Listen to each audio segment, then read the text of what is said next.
Ladies and gentlemen, welcome to episode 4 of the Cheap Beer Fantasy Football League prior week recap, future week forecast, evening talk show. I am your host, Kamish. We took last week off, national holiday, Thanksgiving. And in my family, we have a couple traditions. We eat bird, we drink beer, we watch football, and when we gather around the table, we all say what we're thankful for. Now, I have a lot to be thankful for. I have a beautiful family. I have a great friend group. I have more women than you could imagine. I have more money than I can count. But the thing that came to mind when it was my time to share what I'm most thankful for, it was the fact that you bozos left the door open. And I'm talking about that playoff door. And I'm coming through it, whether you boys like it or not. Let's get into the show. Last week, week 12, I cannot believe we're already 12 weeks into the football season, but we are. In the Cheap Beer Fantasy Football League, week 12, I'm going to go by point margin. Biggest blowouts to closest games. Biggest blowout. That belonged to me. I beat Corey, the number 1 seed. Corey eats shit. I hung 44.18 points on you. Well, actually, I hung 148.46 points on you. You only put up 104.28. That means I beat you by 44.18 points. I was led by CJ Stroud, the rookie phenom. He put up 33.86 points. Not a bad showing from the young man. And you were led by Keenan Allen with a measly 18.6. That was your best guy? Eat shit, Corey. Moving on. Braden, top dog of the week, hung 158.54. And Braden is the honorary top dog of the week because he finally got off that losing streak. I think he lost like 6 or 7 in a row. Now he's back in the win column. He beat Neil, 115.26 points by Neil for a margin of victory. Braden, congrats, 43.28 points. Nothing to sneeze at. Braden was led by Dak Prescott, 35.24 points on Thanksgiving. I know I watched that game. Neil was led by Josh Allen, 42.66 points. Still wasn't enough. Who the hell did you start besides Josh, Neil? Freaking Jordy? Unbelievable. Moving on. Our third matchup, Meat beat Jordy. Jordy, dumbass of the week. Commissioners, dumbass of the week. Didn't break 90. You don't break 90, you're dumbass of the week. Congrats, Jordy. Meat, 127.46. Jordy put up 88.68. Fucking pathetic. That's a margin of victory of 38.78. Meat was led by T-Law, Trevor Lawrence, 27.56 points. Not a bad showing. Jordy was led by his fucking defense. Denver defense. You never want your defense to lead, folks. You never want them to score the most points for you. But they did put up 17. That's a good showing from a defense. Moving on. Z-Pat, 115.08. Nice showing. Beat Bodie, 97.26. That's a margin of victory of 17.82 points. Z-Pat, led by Kyron Williams. I had to look him up. Never heard of him. 38.4 points. Bodie, led by Isaiah Pacheco. This game was full of nobodies. He put up 23.4 points. Not bad showing backs from those. Not bad showing from those running backs, but come on, get better running backs, guys. It's an important position. Moving on. Nate Dawg, 126.92 points. It was our closest game of the week. He edged out Dill Dog, Dirty Dick Dill Dog Kells, who put up 123.2 points. That's a nail biter. Margin of victory of a measly 3.72 points, but every win counts. Congrats to you, Nate. Nate was led by Tyreek Hill, put up 23.9 points. Dylan was led by Jalen Hurts. Jason Hurts is his cousin. 34.5 points. That's not a bad showing either, but just not enough. Good quarterback play from the losers this week, but just not enough. As I mentioned, Jordy is this week's dumbass of the week. Braden is this week's top dog of the week. But we do have some honorary dumbasses and top dogs. Honorary top dog goes to Corey. Corey Stoll, recently married man, spent a couple months in Italy. Haven't seen him since, no big deal. Corey has locked up a playoff spot. 100% chance of making the playoffs. Congrats to you, Corey. What do you say? Congrats to Corey. And Bodie, you are our honorary dumbass because you're eliminated. Reigning champ, he says. He always reminds us, reigning champ. And yet here he is, going from first to worst. Eliminated from the playoffs. 0% chance of making the playoffs. Playoffs? Unbelievable, Bodie. First to worst. I hope you're happy, bud. Oh, we got Tamara Dickerson. I thought it was Tamara Stoll. Tamara Stoll commenting, that's my husband, my top dog. Well, Tamara, if you're so proud of him, why don't you take his last name on your YouTube page? Show some respect. Let's move on to week 13. Let's stop living in the past. Week 13. We've only got 2 weeks left. 2 weeks left of the regular season. I can't believe it. Yet here we are. Week 13 forecast. First game of the week, myself versus Nate.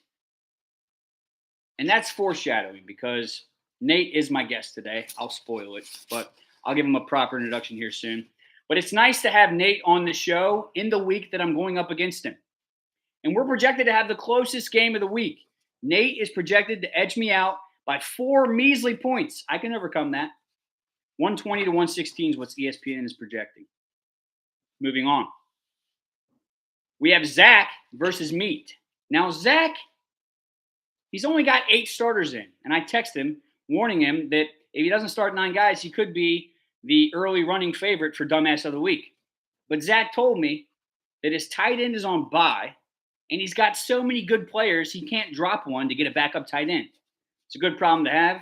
And apparently he doesn't really worry about a tight end this week because he's projected to beat Meat by 22.4 points. Meat, get your shit together, bud. Meat's projected 87.20 points. 87, it's horrific. Moving on.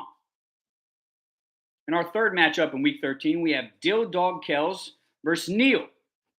And Dill Dog is projected to win that game by 21.6 points. Neil, you got to hit those waiver wires. Dylan's projected 114.8 points. Neil's projected a measly 93.2. Borderline dumbass territory. But there is a lot of buys this week. We'll get to that. So, Neil, I'll give you a pass. Neil's in the audience today. How about a round of applause for Neil in the audience? Guys, beautiful Center Street Studios in beautiful Bellevue, Kentucky is open to any one of you guys on Thursday. You can come be a live part of the show. I always buy pizza, and I keep beer in the fridge. 365. Moving on. Braden versus Jordy. A game that I'll be watching closely for the playoff implications. More on that later. Braden is projected to win, and I'll be rooting for him. 124.3. Jordy's projected 111.6. That's a margin of victory, supposedly projected, of 12.7 points. Come on, Braden. And our last game of the week, Corey Stoll, our current number 1 seed, our top dog. Oh, and Tamara changed her name to Tamara Stoll. Live in the chat. There you go, baby. Corey's projected 113.1.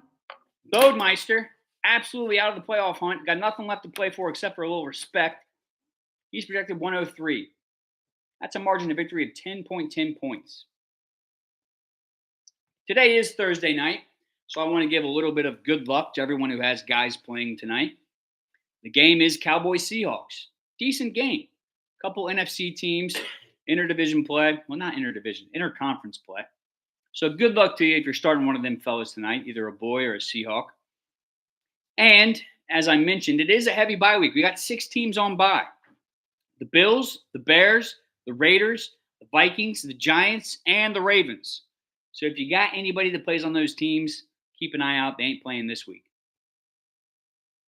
Let's move on to the Cheap Beer Fantasy Football League current standings and playoff projections. Now this segment is brought to you, as always, by the best cheap beer known to man. Guest, Nate Dawg, would you like to join me in drinking a Keystone? I'd be happy to. I recommend you drink it all.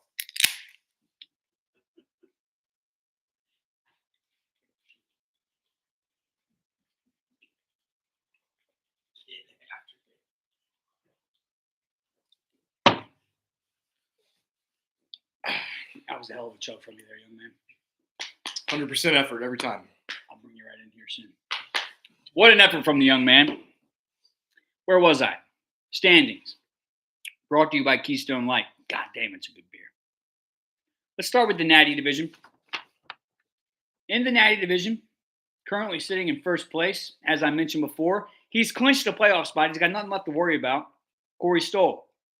Record of 8-4, playoff percentage 100. Job well done, Corey. In second place in the Natty division, we have Z-Pat. Also a record of 8-4, 99% chance to make the playoffs. I like those odds for you, Z-Pat. Third place, Nate Dawg. 7-5. Again, 99% chance to make the playoffs, almost a lock. Fourth place, myself. And I'm climbing, baby. If you'll remember, 4 weeks ago, I started this evening talk show. One win on the books. Since then, I haven't lost. 5-7, not too bad. Room to grow. 20% chance to make the playoffs. And at the bottom of the Natty division in fifth place, our reigning champ, Bodie, with a measly record of 3-9, inexcusable, worst in the league, and he has a 0% chance of making the playoffs. Congrats, Bodie, you're eliminated. Moving on. The Keystone division, special place in my heart.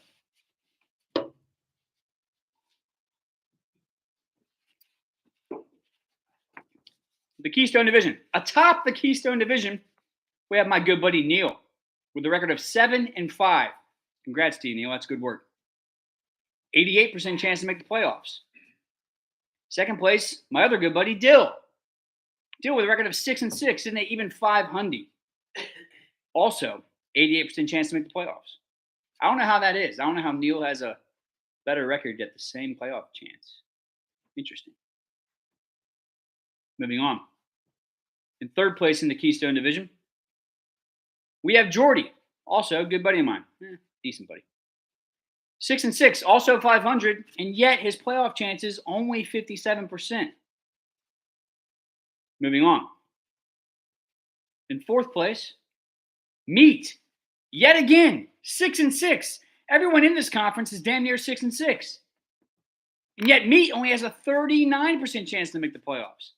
That's got to make Meat's blood boil, if he has any. And in fifth place, in the Keystone division, we have Braden. Braden's just had a year from hell.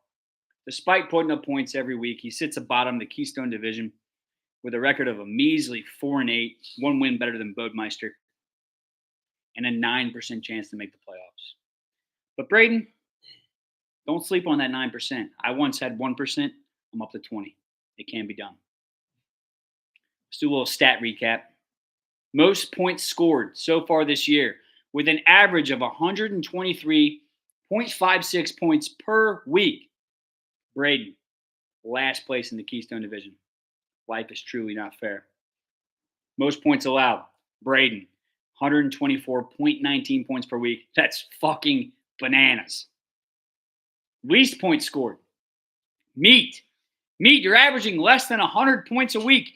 99.55 points per week. It's almost like you're trying to not score points. But you are a past champion, so who am I to pass judgment? And least points allowed, our playoff guarantee, Corey Stoll. Stellar defense out of the young man. He's only giving up 101.33 points per week. That's a great. That's how you win games right there. It makes sense why he's winning so many. Longest active win streak. Myself. You're looking at him. 4 games. 4 games, y'all ain't beat me. Ever since I started the show, I haven't lost. Next year, I'm starting week 1. You best believe it. Longest active losing streak, that belongs to Jordy. He's lost 2 in a row. Jordy, you got to pull it together. And I'll tell you why you got to pull it together. Let's move on to the projected playoff standings. After 12 weeks, our 1 seed, Corey Stoll. He's looking at a bye in week 1 of the playoffs. Our 2 seed, Neil. He's looking at a bye as well. So there's our 2 byes. Let's move on to our 3-6 matchup. 3-6 matchups looking like it could be Z-Pat versus Jordy. Z-Pat taking the 3, Jordy sneaking in with the 6. And our 4-5 seed matchup, as you know, my favorite matchup of the playoffs, because anything can happen. Playoffs! 4-5 seed matchup is looking like it could be Nate versus Dill. Nate taking the 4 seed, Dill taking the 5. I prepare for this show every week, and I made a little note here. I just want you guys to know. If I beat Nate this week, and if Zach beats me, and Braden beats Jordy, and a lot of ands, and Jordy doesn't outscore me by 29.62 points,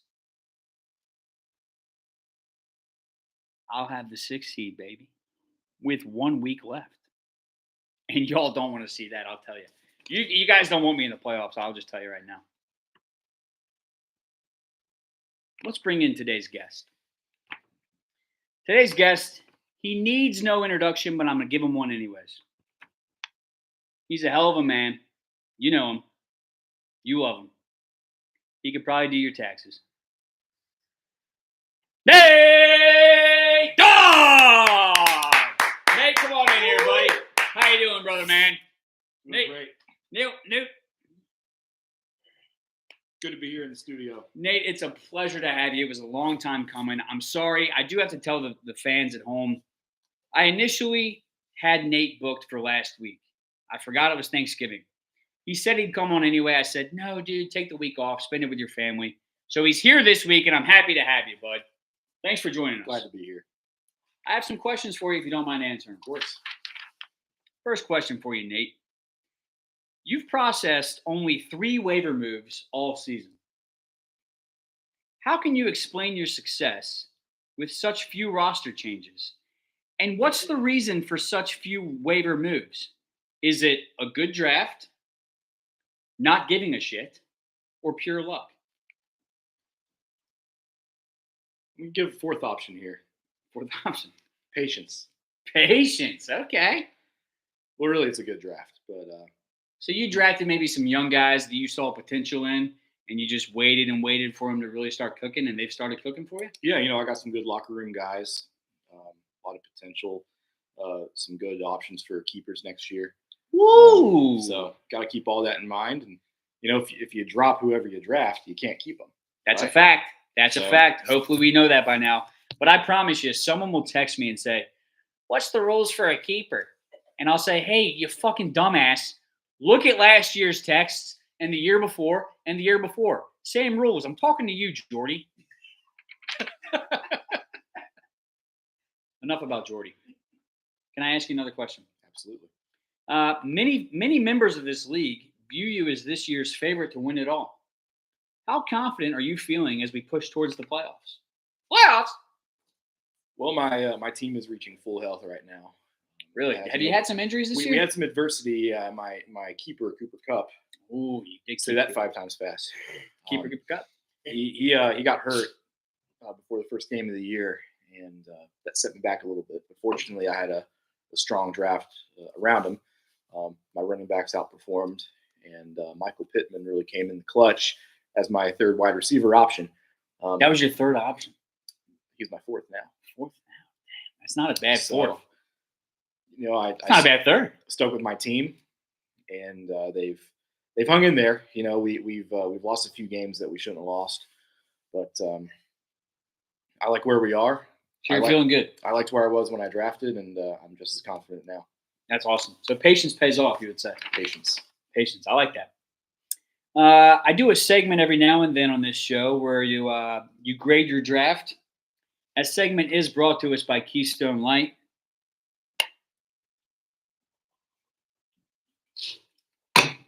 That's a good beer.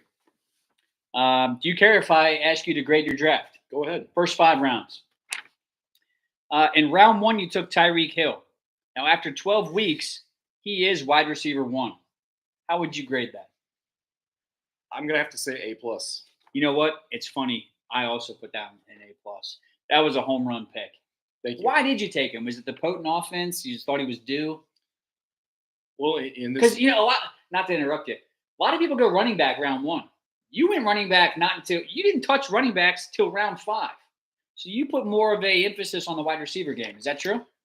this year it was. I don't want to give away my secret sauce. Not that there's much value to it. I haven't won the league yet. Secret sauce. What, you been beating meat? No, meat beat me. Oh shit. But in this league, it's all about touches. Whoever gets the most touches, Okay. repetitions, right? Sure. So in that high-powered offense, the same offense that can score 70 points against the Broncos, Tyreek Hill's going to get a lot of targets. You're damn right.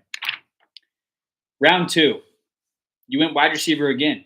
You took Stephon Diggs, wide receiver for the Buffalo Bills. They've had their problems this year, but despite that, he is sitting at wide receiver 5 after 12 weeks.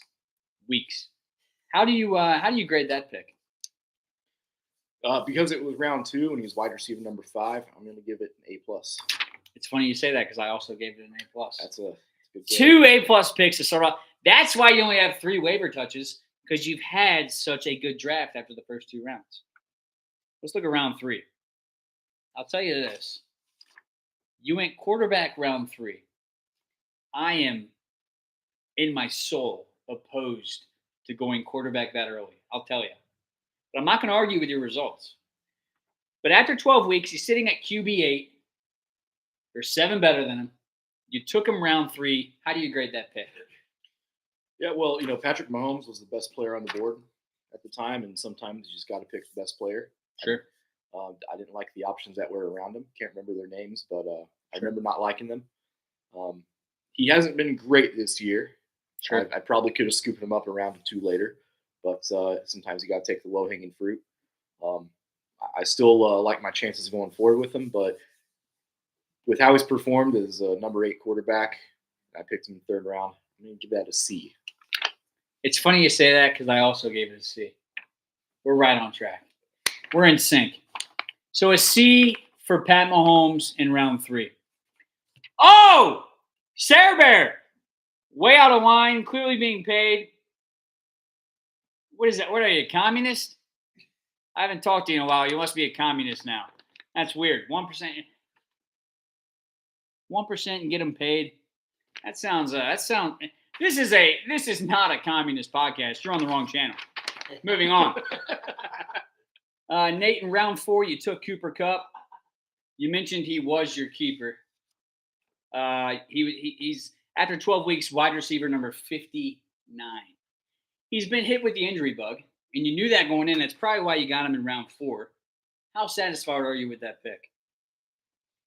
I'm going to give it a C plus. C plus. Okay. When he's been healthy, he's been hit and miss. Okay.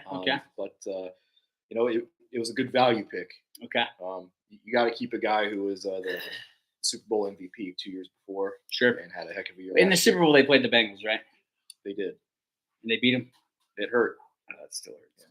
Still hurts. Pour one out. It still fucking hurts. But that's why I drink, baby. Cincinnati Bengals is why I drink. So you're giving it a C plus.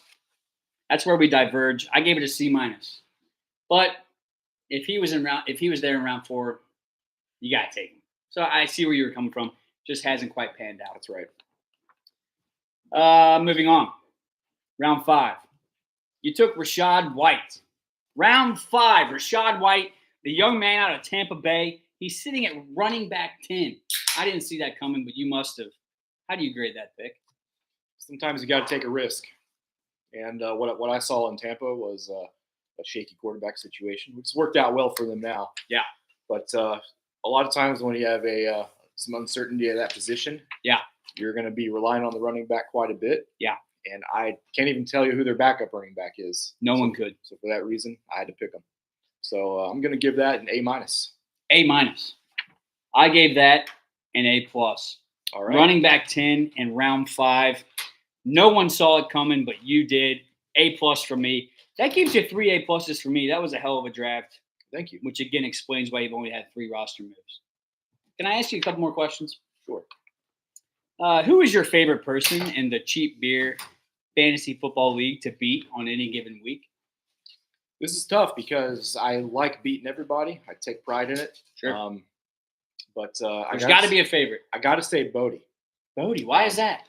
Bodie, you know, I have we have some bad blood in the playoffs. Okay. Playoffs. Playoffs. I want to say my 2 best years, including was it 2017? Yeah. That would have been my best shot at winning. Yeah.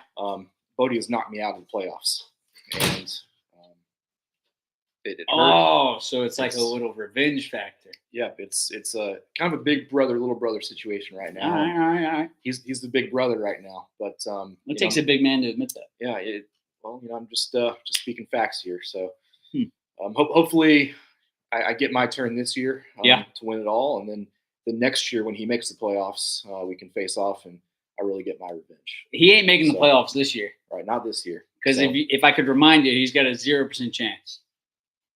That's pretty low. That's as low as it gets. So, Bodie, I love you, man, but Bodie, I got to get you back. Can I ask you a couple more questions?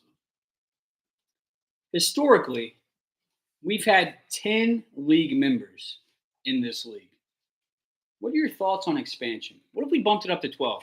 What if we got Tam and Sarah in here, for instance? What if we got them in the league? How would you feel about it? Well, maybe not them specifically, but just 2 anybody. Well, you know, let's run that exercise. Let's say Tam and Sarah. Tam and Sarah, yeah, you're in. Two very competitive people. Sure. They're here to win. Sure. Here to drink.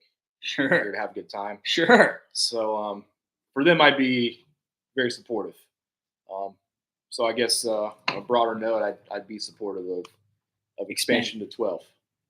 That really changes things. It does. Teams get a lot shittier. A lot more wire moves. A lot more wire moves. All right. So you're pro expansion. I'd say so. Good to know. Where would you like next year's draft to be held? Anywhere in the world. Budget is not an issue. Dickman's. That's my favorite place on earth. I like the thought of Dickman's. And you know, I like a nice sticker draft. Are you pro sticker draft, or you like to do the online? I love apps? stickers. I like to stand by my research. You know, I don't want to cheat by looking at the internet and running a bunch of numbers. Yeah, just want to go in with my list and see if it works out. So I like that. Dickman's sticker draft. A Dickman sticker draft could be in the future, folks. Can I ask you a couple more questions? Sure. What do you think the penalty should be for next year's loser? Now, something realistic, something you'd be willing to do if, say, you were in Bodie's shoes, you were in last place. What's something not too outlandish, but something you don't want to have happen to you? What's something that'll keep you motivated to go the whole season through? Well, I'll put it this way: when you get last place in the Cheap Beer Fantasy Football League, you need to learn a lesson. I agree. And life is continuous learning. Yes. You never stop learning. It's how you grow. Yes. So I'm still growing. Is there a better way to demonstrate growth than to take the ACT? Ooh, so you think that the loser should take the ACT? I think so. And post the scores? Absolutely. What was your ACT score? 30. Really? Yeah. I got 30.5. Just edged you out. Pretty good. That's the first 30.5 I've ever heard of. Yeah. I was the first one ever. Maybe the last. Those are all the questions I had prepared for you. But ladies and gentlemen, Nate, a good buddy of mine, a business partner, someone I really respect and care about. He's been watching the show and he told me, hey, I like the show. if you want to compete with other talk shows on the networks, you'll notice that they all have comedy segments. People want to laugh. I can't be so serious all the time. And I agree with that. So Nate proposed, hey, how about I write you some jokes? I'll write some jokes for myself. And we'll see, maybe we can incorporate them going forward in each week's episode. And I like that idea. So Nate, I understand you wrote a couple jokes for me. Yeah, we're gonna alternate here and read. So three I'll jokes tell a each. joke, you tell a joke. We'll see who laughs the hardest. That's right. I like it. Ladies and gentlemen, for the first time on the Cheap Beer Fantasy Football League Private Week Recap Future Week Forecast Evening Talk Show, we're going to tell some jokes. You go first, please. Are these knock-knocks or? No, these are, you got to think a little bit, but I think you're going to like them. Okay. So I'm doing the shorter jokes first here. Okay. So, talking about learning, right? Life is all about learning and All about learning. and growing. Still growing. I'm big on learning about how studies show different things, and recent studies have shown that drug use can make bad music sound substantially better. Yeah. And this is apparently based on rigorous tests and data collected at Grateful Dead concerts. Oh, eat shit, Grateful Dead. You old fucks. I like that one. Did you write these yourself? Maybe. Maybe. Okay. I like that. I got one for you. Don't bite the hand that feeds you. That must be a really confusing proverb if you're a cannibal. I like that one. I like that one too. All right, what else you got for me, Nate? So you like watching competitive eating? Hot dog eating contest? I love it. I've been known to competitively. Sometimes I watch guys eat wieners on the internet. Pretty competitive. Yeah. Maybe breaking records. They're good at it. Well, but anyways, I heard about this man in Cleveland. Yeah. He was at the Cuyahoga Food Festival. Yeah. And he ate in 10 minutes 87 loaded baked potatoes. Okay. Not only did that break the previous world record, it shattered the previous world record of 5. I don't know why I like that one so much. That was my kind of joke. Hey, I got one for you. They say there's an app for everything. So where on earth is the app that gets my wife to stop telling me meaningless stories while I'm trying to watch football? That would have been better if I could read better. Must be an Android app. I'm learning how to read. I like that one. You hate to see it. He thought there was an app for it. I fucking hate my wife. Thank God she's not here right now. I'm tired of her. Oh, wow. This is pretty interesting, pretty inspiring, along with the theme of learning. Yes. So there was this child genius in Minnesota. Yeah. Right now, he's on track to graduate high school in May. Yeah. And when he graduates, he's going to be 10 years old. And that's going to make him one of the youngest kids to ever graduate from high school. Okay. But hitting the books is not his only extraordinary skill. Okay. He's fluent in 3 languages. Okay. And he plays guitar at a level advanced well beyond his years. Okay. And also, it's super easy to steal his lunch money. Nerd! I like that. Reminds me of a young me. I got a last joke for you. And I'm reading these for the first time. And I'm not a good reader, so cut me some slack. You ready for it? You care if I tell you this joke? Only if you're ready for it. A 27-year-old man from Boise, Idaho, has been rushed to the hospital after a fidget spinner became lodged in his anus. Thank goodness fidget spinners weren't around when I was growing up. Back then, we shoved yo-yos up our ass.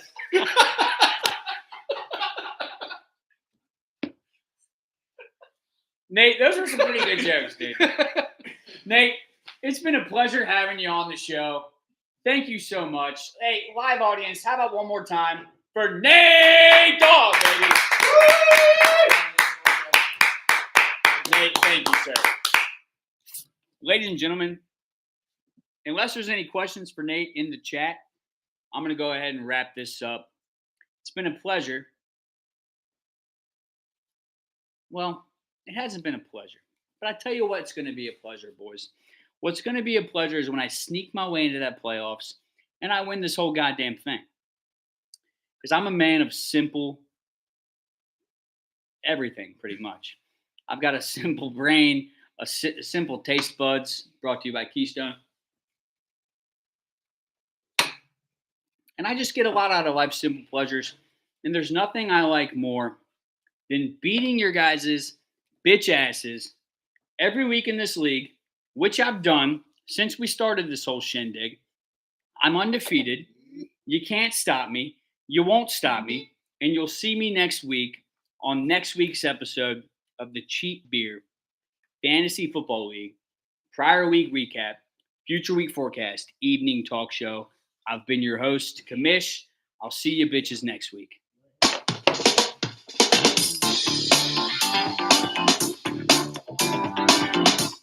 Oh, shit.